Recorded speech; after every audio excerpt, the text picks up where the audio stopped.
Bueno, en esta parte de la charla vamos a tratar un tema que, a ver, no es un tema propio, si quieren, de la materia, ¿sí?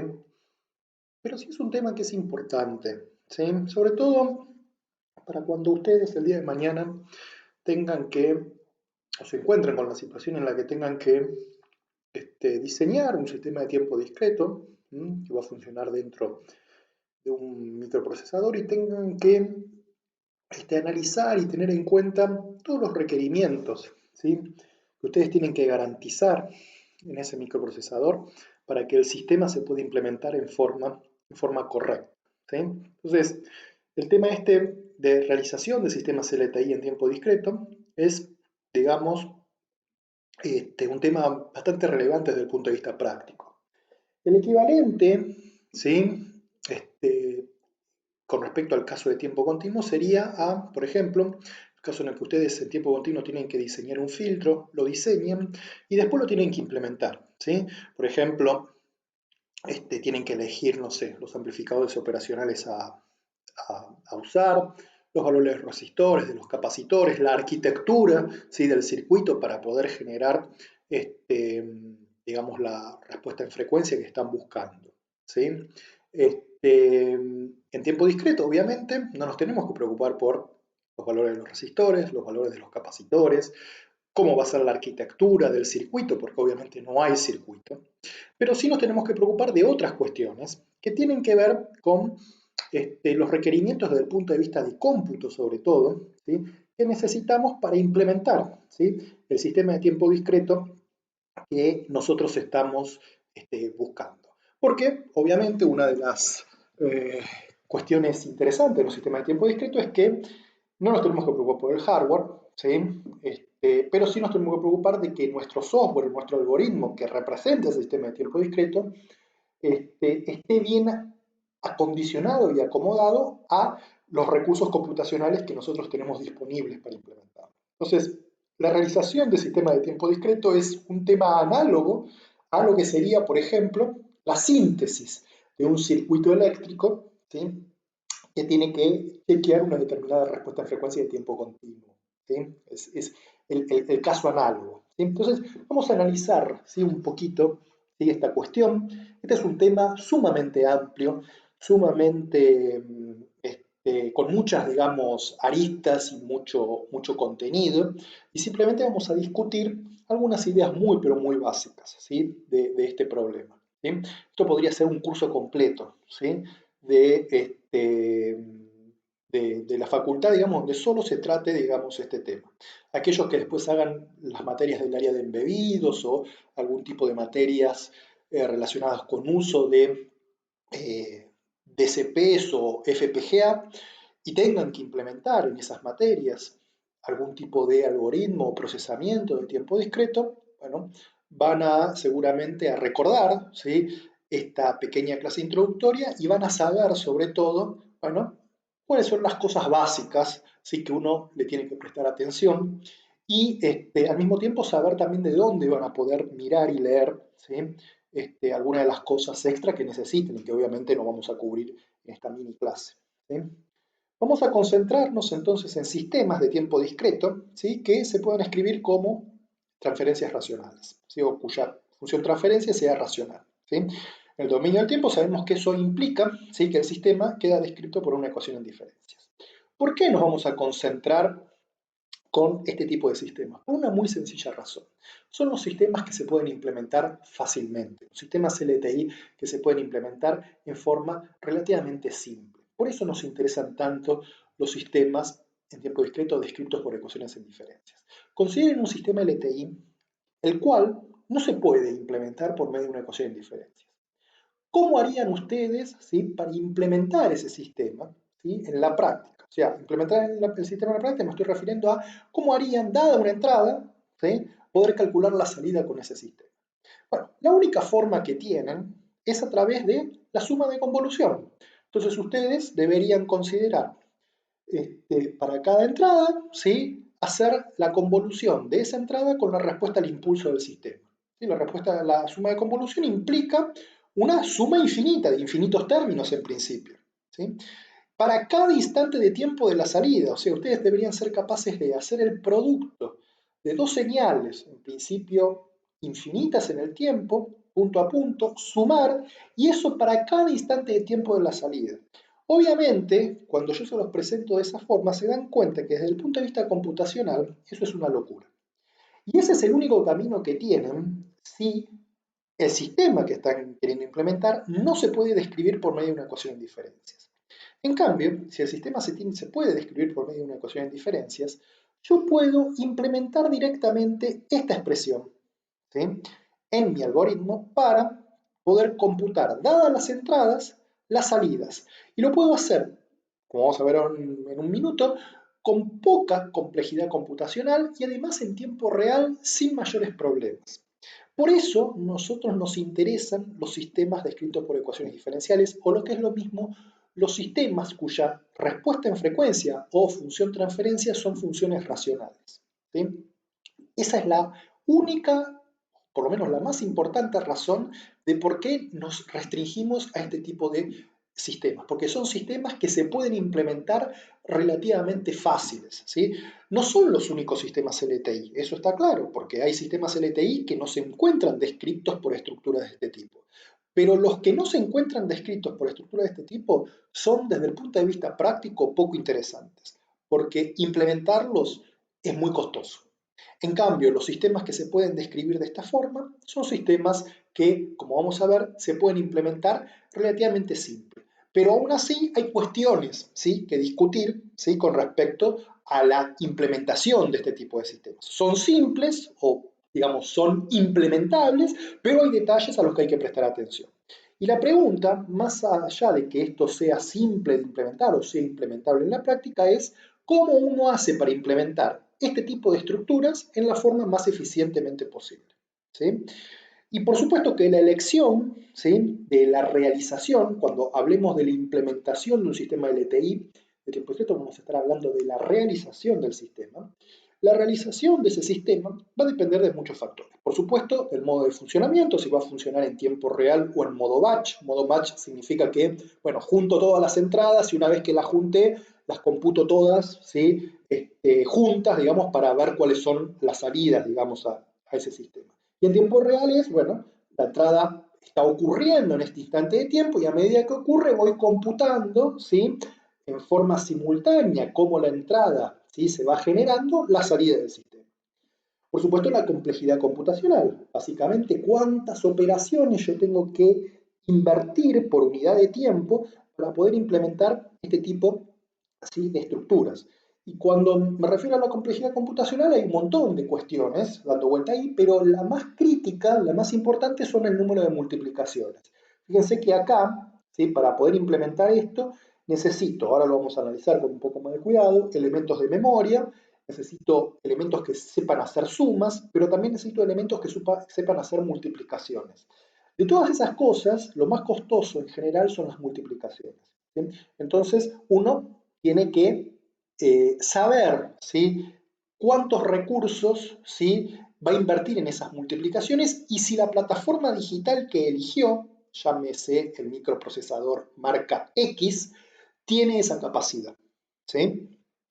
Requerimientos de memoria, ¿sí?, elementos necesarios para almacenar parámetros de los sistemas, por ejemplo, estos coeficientes, las entradas, las salidas, efectos de precisión finita. Ustedes saben que los coeficientes, cuando uno los diseña, bueno, nos dan un número real en general, pero en la práctica nosotros no sabemos trabajar con números reales, o al menos en una computadora no podemos trabajar con números reales, vamos a trabajar con versiones cuantizadas de esos números, ¿sí?, ya sea en precisión punto flotante o en precisión punto fijo. Ese tipo de aproximaciones a los números reales, ¿sí?, tienen consecuencias desde el punto de vista práctico, ¿sí? Obviamente, yo diseño un sistema con lápiz y papel o con MATLAB y me dicen, bueno, los coeficientes de ese sistema o de la ecuación de diferencia que querés implementar son este y este. Ahora, en la computadora, cuando yo lo implemente, posiblemente no use, ¿sí?, esos mismos coeficientes, sino que use aproximaciones de precisión finita, ¿sí?, a esos coeficientes que me dio, digamos, la etapa de diseño, ¿sí?, del sistema. Entonces, técnicamente no voy a estar implementando el mismo sistema que diseñé, sino un sistema cercano, ¿sí?, al original, pero no el mismo. Bueno, eso tiene, digamos, también sus consecuencias. Y hay todo un corpus en general de estudio y de resultados para tener en cuenta justamente estos efectos de precisión finita, ¿sí? Estos efectos que hacen que el sistema que yo diseñé no sea exactamente el mismo que termino implementando, ¿sí? Y, por supuesto, algunas otras consideraciones, ¿sí?, que tienen que ver con, bueno, qué tan paralelizable es el cómputo, la modularidad, digamos, de mis diseños, de forma tal de que si mis diseños están formados por un tipo de unidad básica, que yo la puedo replicar fácilmente, eso va a permitirme integrar fácilmente mis diseños, si lo requiriera, en un circuito integrado. Entonces, todo ese tipo de consideraciones, bueno, también son consideraciones relevantes, ¿sí?, a la hora de elegir la forma más o el mecanismo más adecuado para implementar el sistema LTI de tiempo discreto en el que yo estoy interesado, ¿sí? Y por supuesto que hay muchas formas, ¿sí?, de poder cumplir con distintos requerimientos, ¿sí?, para implementar un determinado sistema. O sea, un sistema yo lo diseño, pero después lo puedo implementar, lo puedo realizar de muchas formas diferentes en general. ¿Cuál va a ser la elección, ¿sí?, de todas esas formas de realización que yo finalmente voy a considerar? Bueno, eso va a depender de cómo los distintos métodos me permiten cumplir o no algunos de los requerimientos que discutimos hace un rato, ¿sí? Las formas directas, ¿sí?, es una forma, es la que vamos a describir muy rápidamente, ¿sí?, en esta presentación. Están lo que se denominan las formas traspuestas, que no las vamos a analizar. Algunas otras estructuras que se llaman de muestreo en frecuencia, vía el uso de la DFT o la FFT, que tampoco las vamos a discutir, pero de las que ustedes ya conocen algo con el método de overlap and save, del save and overlap, ¿sí?, para implementar convoluciones lineales vía la DFT. Realización mediante variables de estado, estructuras lattice y lattice ladder, filtros digitales de onda, técnicas de aritmética distribuida y muchas otras técnicas más, ¿sí? Por supuesto, fíjense, yo acá tiro los nombres para que después alguno de ustedes, si es curioso, pueda mirar por su cuenta de qué tratan alguna de estas cosas, pero obviamente no las vamos a explicar, digamos, en esta presentación. En esta presentación vamos a explicar las consideraciones básicas con respecto a el tema de las formas directas, que es la forma más simple y más directa de ver la realización de un sistema de tiempo discreto, ¿sí? Pero créanme que hay muchas formas más, algunas de ellas son estas que mencioné acá, y también hay otras, ¿sí? Y por supuesto no hay una técnica ideal, ¿sí?, de elección en particular, de la técnica que yo termine seleccionando, ¿sí?, va a tener que ver con, bueno, cuál de alguna de las consideraciones que explicamos antes es más relevante para mi aplicación. ¿Está bien? Veamos la forma directa, ¿sí? Supónganse que vamos a considerar siempre que vamos a querer implementar esto, ¿no?, esta ecuación en diferencias, ¿sí?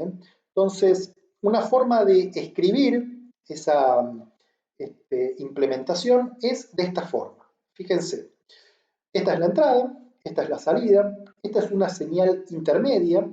Acá, en este bloque, lo que estamos haciendo es implementar lo que sería el numerador, ¿sí?, de la función transferencia asociada, ¿sí?, a esa ecuación en diferencias, y acá estamos implementando lo que sería el denominador, ¿sí? Fíjense, estos elementos z a la menos 1, básicamente lo que son elementos de memoria, ¿sí? Indican que desde este punto hasta este punto hay un retardo en la señal de entrada, con lo cual la señal, ¿sí?, que yo saco en este punto que está acá se está almacenando de alguna forma en este elemento de memoria. Esto indica multiplicaciones, ¿sí?, multiplicación por la constante B0, multiplicación por la constante B1, así sucesivamente, y acá tenemos las sumas, ¿sí? Entonces la señal WDN, que es una señal intermedia, ¿sí?, es el resultado de pasar esta señal XDN, la entrada, ¿sí?, por esta estructura. Asimismo, la señal WDN se va pasando por esta estructura, que como les dije, es la responsable de implementar lo que sería el denominador, ¿sí?, de la función transferencia. ¿Sí? Y las interpretaciones obviamente son equivalentes. Estos son elementos de memoria, retardos, y acá tenemos los coeficientes, ¿sí?, de la ecuación en diferencias, o de la parte del denominador, de la función transferencia, que multiplica cada una de estas variables y va sumando todo para finalmente computar la salida a tiempo n.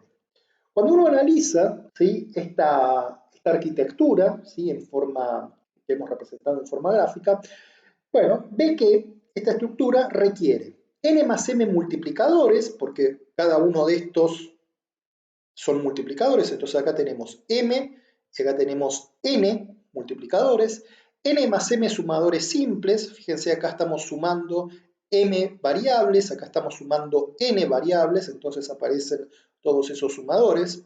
Necesito n más m elementos de memoria dinámica, de memoria RAM, ¿sí?, que permita que se pueda ir cambiando, porque estos elementos de memoria dinámica son estos, ¿sí? Fíjense, acá tenemos elementos de memoria que en cada instante de tiempo van variando, ¿sí?, sus contenidos, porque este justamente va guardando los valores pasados de la entrada, y estos que están acá van guardando los valores pasados de la salida. Si contamos, tenemos m acá y n acá. Y después tenemos n más m, elementos de memoria estática, que básicamente son elementos de memoria ROM, si quieren, que lo que guardan son los coeficientes, ¿sí?, los coeficientes de la ecuación en diferencias. M, ¿sí?, para estos coeficientes que están acá, ¿sí?, y tenemos acá los elementos de memoria estática para los coeficientes de el denominador de la función transferencia, ¿sí?, del sistema. Este tipo de estructura se denomina estructura directa de tipo 1, ¿sí?, así representado, ¿sí? Y básicamente lo que está haciendo es esto, ¿sí? La forma directa tipo 1 está implementando, ¿sí?, el sistema como la cascada, ¿sí?, la cascada de dos transferencias. Una que es lo que sería el numerador, y la otra, ¿sí?, en cascada con esta, que es el denominador, ¿sí?, de esa función transferencia. Fíjense, este es un sistema FIR, este es un sistema IR puro, ¿sí?, donde no aparece ningún tipo de retardo en la entrada, todos los retardos están en la salida, ¿sí? También, dado que los sistemas LTI conmutan, podríamos implementarlo al revés. Podríamos implementar primero, ¿sí?, la parte correspondiente a el denominador de la función transferencia, y a continuación, ¿sí?, la parte del numerador, ¿sí? Esto es lo que se denomina forma directa tipo 2. La forma directa tipo 2, cuando uno la representa, obtiene esta representación que está acá. Es muy fácil, ¿sí?, generar esta representación. Básicamente tenemos que hacer el diagrama de flujo considerando que primero filtramos por esto, después filtramos por esto, y después, bueno, organizar un poquito el dibujito, digamos, ¿no?, para encontrar la representación. Bien, entonces esta es la representación para la forma directa tipo 2. Fíjense, cuando nosotros analizamos, ¿sí?, la arquitectura o los requisitos, digamos, de esta estructura, vemos que de la misma forma que la forma directa tipo 1 necesitamos n más m multiplicadores, ¿sí? No hay ningún tipo de ganancia, ¿sí? Necesitamos n más m más un sumadores simples, ¿sí?, todos estos sumadores que están acá y estos que están acá. Fíjense que cuando antes requeríamos n más m elementos de memoria dinámica, ahora únicamente vamos a necesitar el máximo de n más m, de n y m, perdón, ¿sí? Son estos. Cuando uno cuenta, ¿sí?, los elementos de memoria, vemos que en la forma directa tipo 2 tenemos un ahorro en elementos de memoria dinámica. Si n y m son grandes y comparables entre sí, ¿sí?, no es raro tener sistemas donde n valga 100, por ejemplo, m valga 200 o incluso más, ¿sí? Vemos que, ¿sí?, podemos tener un ahorro sustancial con esta arquitectura en lo que es el recurso de memoria RAM. Podemos tener ahorros sustanciales, por ejemplo, la mitad, básicamente. Y por otro lado, el número de elementos de memoria estática sigue siendo el mismo que antes. Con este ejemplo tan simple, vemos que importa, ¿sí?, la forma en que uno implementa el sistema. Fíjense que estos dos sistemas son lo mismo, son iguales, porque obviamente desde el punto de vista formal, los sistemas LTI conmutan, entonces implementarlo de esta forma o implementarlo de esta forma, desde el punto de vista del sistema propiamente dicho, es lo mismo, ¿sí? Cuando yo alimento al sistema, a este sistema con una entrada X, y lo alimento, y alimento a este otro con la misma entrada X, las salidas van a ser idénticas.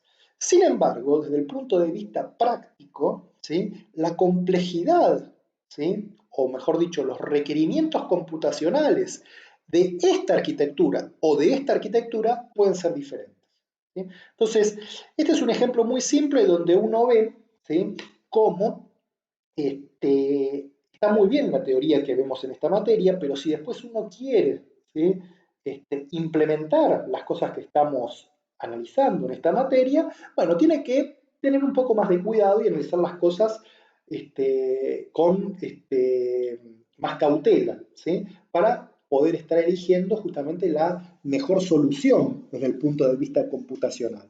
¿Está bien? Bueno, un pequeño ejemplito, ¿sí?, de una transferencia, ¿sí?, que queremos implementar. Esta sería la implementación en su forma directa tipo 1 y esta sería la implementación en su forma directa tipo 2.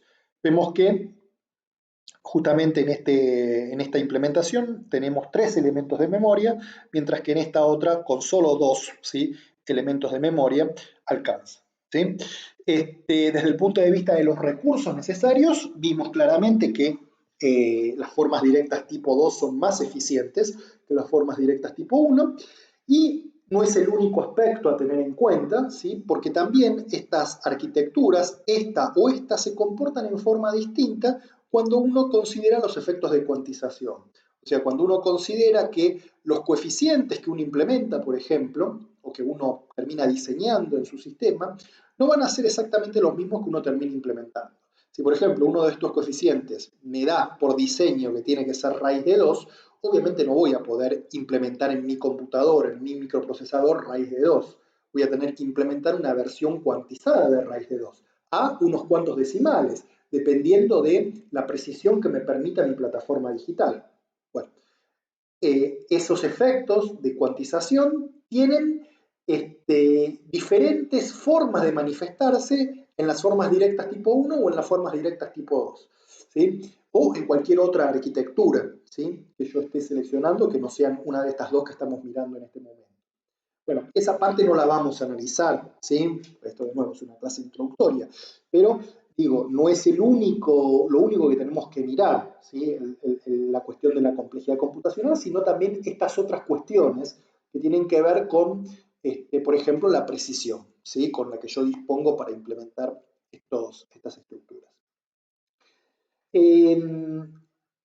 Lo interesante es que estas formas, ¿sí?, directas tipo 1 y tipo 2, también las podemos generar, ¿sí?, este ejemplo de segundo orden, para implementar sistemas IR, ¿sí?, usando secciones de segundo orden en cascada o en paralelo, ¿sí? Por ejemplo, si yo tengo un sistema HDZ, ¿sí?, cuya función transferencia se puede escribir de esta forma, donde acá factorizamos con los ceros y polos reales y los ceros y los polos complejos conjugados, asumiendo además que los coeficientes de la ecuación de diferencias que dan lugar a esta transferencia son reales, uno, ¿sí?, obtiene, bueno, fácilmente, esto ya lo habíamos visto en el video pasado, que existen M1 y N1 ceros y polos reales, M2 y N2 ceros y polos complejos conjugados, y donde orden de numerador y denominador se vinculan con estos polos y ceros a través de estas ecuaciones. ¿Sí? Esto simplemente repaso. Entonces, lo que uno puede hacer es esta forma general, ¿sí?, que la podemos implementar en forma inmediata, en su forma directa tipo 1 o tipo 2, podemos decir, bueno, la factorizamos en secciones de segundo orden e implementamos cada sección de segundo orden en cascada usando una forma directa tipo 1 o una forma directa tipo 2, la que más nos interese. Entonces, lo que hacemos es, ese HDZ general lo factorizamos en secciones de segundo orden. Cuando me refiero a sección de segundo orden, me refiero a secciones en las cuales tanto numerador como denominador sean polinomios de segundo orden. Y cada una de estas, ¿sí?, las implementamos en su forma directa, por ejemplo acá, tipo 2. Sí, tipo 2. ¿Sí? Entonces, lo que voy a pensar es, voy a tener una cascada de varias de estas secciones de segundo orden, cada una con sus correspondientes coeficientes, de forma tal de que nosotros podamos implementar la transferencia total, poniendo en cascada varias, ¿sí?, de estas secciones. Eso es lo que típicamente se hace en la práctica. Cuando uno tiene un sistema HDZ donde polinomio, el numerador y el denominador son grandes o tienen, digamos, grados mayores a 2, lo que uno hace típicamente es, bueno, factorizamos esos polinomios en polinomios de grado 2 e implementamos las secciones de grado 2 usando, por ejemplo, una forma directa tipo 2. Y ponemos todo eso en cascada. MATLAB, de hecho, tiene una herramienta, ¿sí?, en la que ustedes diseñan sus filtros con las características que deseen. El próximo video justamente va a tratar sobre técnicas de diseño de filtros en tiempo discreto. Y automáticamente tienen un comando que una vez que lo diseñaron, MATLAB les permite bajar a un archivo, ¿sí?, directamente la factorización, ¿sí?, en factores de segundo orden para la realización de ese sistema por medio de estas arquitecturas, ¿sí? Eso MATLAB se los permite generar en forma directa, ¿sí? Y es, ya les digo, típicamente lo que uno termina haciendo, digamos, en la práctica, ¿sí? Como estas secciones van en cascada, está claro que la salida, ¿sí?, de una de estas secciones va a ser la entrada de la próxima sección y así sucesivamente hasta, bueno, completar, digamos, todas las secciones, ¿sí? Bueno, dado que las formas directas tipo 2 requieren el número mínimo de multiplicaciones y elementos de memoria, lo mismo va a poder decirse del filtro completo, formado o implementado por cascadas de segundo orden implementadas en sus formas directas tipo 2. ¿Sí? En principio, está claro, ¿sí?, que yo puedo ordenar, ¿sí?, estas cascadas en el orden que se me ocurra, porque de nuevo, ¿sí?, tenemos el producto de sistemas LTI y sabemos que eso conmuta, ¿sí?, mejor dicho, el producto de funciones transferencia, sabemos que eso conmuta, con lo cual el orden, ¿sí?, de estas cascadas es inmaterial desde el punto de vista del resultado final, ¿sí?, de el sistema, digamos. Sin embargo, desde un punto de vista numérico y de implementación, no importa, ¿sí? Importa mucho, perdón, el orden, ¿sí? Existe N factorial, formas distintas de ordenar secciones de segundo orden, donde el número de esas secciones es L, y no es lo mismo poner una u otra al principio una u otra al final. La forma óptima, ¿sí?, de ordenarlas tiene que ver con cómo uno trabaja con justamente los efectos de precisión finita, ¿sí? Si uno analiza, ¿sí?, el ordenamiento de estas cascadas de segundo orden en función de los efectos de precisión finita, se puede probar que existe un ordenamiento óptimo, ¿sí?, para poder implementarlo de la mejor forma posible desde ese punto de vista, ¿sí?, considerando esos efectos, ¿sí?, de precisión finita. Así que bueno, esas son algunas cuestiones importantes con respecto a la implementación de, por ejemplo, un sistema con una cascada, ¿sí?, de sistema de segundo orden. Otra forma es implementarlo con un paralelo, ¿sí? Esta sería la implementación con una forma en paralelo, donde lo que hago es uso fracciones simples simplemente para expresar el h de z general de esta forma, y lo que hago es implementar cada una de estas secciones por separado, en paralelo, ¿sí?, para la entrada, y después sumar todos los resultados, ¿sí? Las implementaciones en paralelo, ¿sí?, no son, digamos, en general usadas, ¿sí? Las implementaciones de cascada son, desde el punto de vista numérico, más estables, ¿sí?, que las formas en paralelo, y por eso no se terminan usando generalmente en la práctica, ¿sí? Y típicamente lo que uno hace es una implementación con cascadas de segundo orden, ¿está bien? Y usando después para cada sección de segundo orden una forma directa, por ejemplo, tipo 2, ¿sí? ¿Qué pasa para un sistema FIR? En un sistema FIR sabemos que la parte vinculada con la parte recursiva, ¿sí?, de la ecuación de diferencias no existe, y solamente tenemos esto. Bueno, la forma directa tipo 1 o tipo 2 se reducen a la misma, en este caso de sistemas F y R. O sea, no hay diferencia, ¿sí?, desde el punto de vista esquemático entre una forma directa tipo 1 y tipo 2 cuando consideramos sistemas F y R. ¿Sí? Recordemos que los sistemas F y R pueden ser importantes, por ejemplo, si yo tengo que implementar un sistema que tenga fase lineal, ¿sí?, o fase lineal generalizada. Esta estructura, ¿sí?, se la conoce a veces como filtro transversal o línea de retardo. Porque uno puede pensar que lo que tenemos acá es una línea que va generando distintos atrasos en la señal de entrada, ¿sí?, y va multiplicando por los respectivos coeficientes y después sumando, ¿sí? Entonces, por eso a veces esto se conoce como línea de retardo, ¿sí? Bueno, esta arquitectura vemos que requiere m elementos de memoria dinámica, ¿sí?, m más unos elementos de memoria estática, que serían, ¿sí?, los elementos para guardar estos coeficientes, y m más 1 multiplicaciones, ¿sí?, las multiplicaciones que se dan justamente de cada una de estas señales retardadas por los respectivos coeficientes. Esta estructura es tan importante, o mejor dicho, los filtros FIR son tan importantes desde el punto de vista práctico, que muchos DSP, ¿sí?, que son microprocesadores orientados al procesamiento de señales, tienen en su set de instrucciones de assembler instrucciones que directamente, ¿sí?, hacen esta operación con simplemente un comando, ¿sí?, y que obviamente son operaciones en el assembler, digamos, del microprocesador, que están súper optimizadas para aprovechar de la mejor forma posible los recursos computacionales de ese microprocesador, ¿sí? Así que bueno, obviamente un sistema FIR, ¿sí?, también se puede implementar como la cascada de secciones de segundo orden. En este caso, esas cascadas tienen esta forma simple, son simplemente polinomios de segundo orden y no funciones racionales de segundo orden. Y la representación esquemática de cada una de estas cascadas se hace de esta forma, ¿sí? De nuevo, esto es indiferente si estamos en una forma tipo 1 o tipo 2, porque, bueno, vimos que es exactamente lo mismo. Cuando el sistema es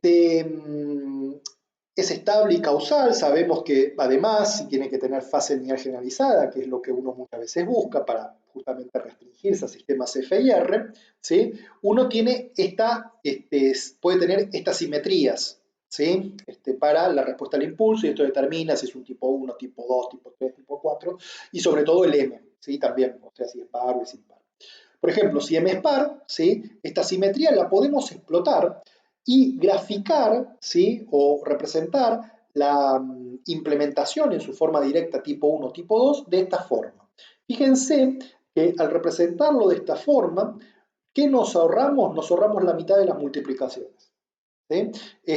Porque fíjense que lo único que tengo que hacer es implementar m sobre 2 multiplicadores. ¿Por qué?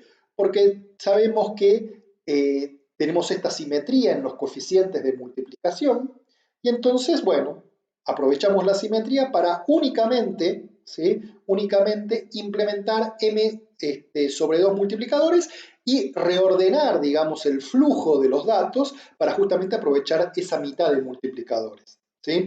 Este sería el reordenamiento, digamos, que uno tiene que generar para no usar, ¿sí?, esta arquitectura con los m multiplicadores y usar únicamente la mitad. Pero es importante aclarar que esto se puede hacer porque uno tiene esta simetría en los coeficientes. Y esto surge del hecho de que el sistema, en particular FIR, que estamos buscando, tiene en esta situación hipotética fase lineal generalizada. A lo que voy con esto es que muchas veces, tengamos un sistema de fase lineal generalizado o no, uno tiene, ¿sí?, que ver la simetría que tiene su sistema y tratar de explotarla al máximo. En este caso es bastante simple darse cuenta, digamos, que la simetría es extremadamente fuerte, es una simetría par o impar, dependiendo, digamos, acá del signo, y que se puede explotar, digamos, en forma directa, reescribiendo, ¿sí?, el flujo, digamos, de las señales de esta forma, ¿sí? Pero, y fíjense que la complejidad computacional la reducimos a la mitad, no es, digamos, no es, digamos, algo trivial eso, digamos, ¿sí? Es una ganancia bastante importante en términos de complejidad computacional. Y eso lo pudimos hacer porque justamente explotamos la simetría, ¿sí? Y eso siempre hay que hacerlo. De la misma forma que, por ejemplo, con la DFT, ¿se acuerdan? ¿Sí? Se explota la simetría para reducir la complejidad de cómputo, de calcular la DFT por un simple producto matricial y poder hacerlo con métodos más sofisticados que me permiten explotar la simetría que tiene esa matriz, la matriz W, y poder ahorrarme una cantidad enorme de cómputo. Bueno, esto es parecido, ¿sí? Conclusión, siempre hay que explotar la simetría de las arquitecturas que uno, o de las estructuras que uno va a terminar implementando o realizando, digamos, en la práctica. Y esto no vale solo para esta materia, sino para también otras materias o áreas de conocimiento con las que ustedes, digamos, se topen a lo largo de la carrera. Es importante notar que entonces, con los filtros de fase lineal generalizada, FIR, obviamente, que son los que terminan importando, ¿sí? Necesitamos M elementos de memoria dinámica, M sobre 2 elementos de memoria estática, porque fíjense que por la simetría de los coeficientes no tengo que guardarlos a todos, me alcanza como guardar a la mitad, y M más 1 sobre 2 elementos de memoria dinámica, ¿sí? Así que bueno, y esto para m impar, y bueno, y para el número de multiplicadores, tenemos m sobre 2 más 1 multiplicadores cuando m es par, y m más 1 sobre 2 multiplicadores cuando m es impar. ¿Sí? Entonces, a lo que voy, explotar la simetría, ¿sí? Es sumamente importante para tener ganancias. Bueno, y esto es todo con respecto a la parte de realización de sistemas. Fíjense, muy cortito, muy rápido, simplemente una charla a modo introductorio para que sepan que existe este problema, ¿sí? Ya les digo, es un problema importante, ¿sí? El día de mañana, si ustedes tienen que implementar algo, bueno, tendrán que dedicarle un poquito de lectura, ¿sí? A bibliografía especializada de este tipo de cosas, para, bueno, poder elegir la forma, ¿sí? De implementar el sistema en el que ustedes están interesados de la forma más económica posible, ¿sí? Cuando me refiero a economía no me refiero únicamente a dinero, sino también a consumo de potencia, ancho de banda, etcétera, etcétera, etcétera. ¿Sí? Muchas veces todas esas cosas van de la mano, ¿no? La cuestión monetaria con el consumo de potencia y con el ancho de banda va todo de la mano, ¿sí? Así que bueno, son consideraciones que uno, si está pensando en hacer un desarrollo, ¿sí? Tiene que tenerlas presentes. Bueno, algunas cosas que les dejo a ustedes para que lean con respecto a transformadas Z, sistemas LTI de tiempo discreto, sistemas de fase mínima, fase lineal, pasa todo, etcétera, etcétera, etcétera. Y también sobre realización de sistemas. El capítulo 6 de Oppenheim-Schaffer es un capítulo que tiene algunas cosas más de las que vimos acá de realización de sistemas de tiempo discreto.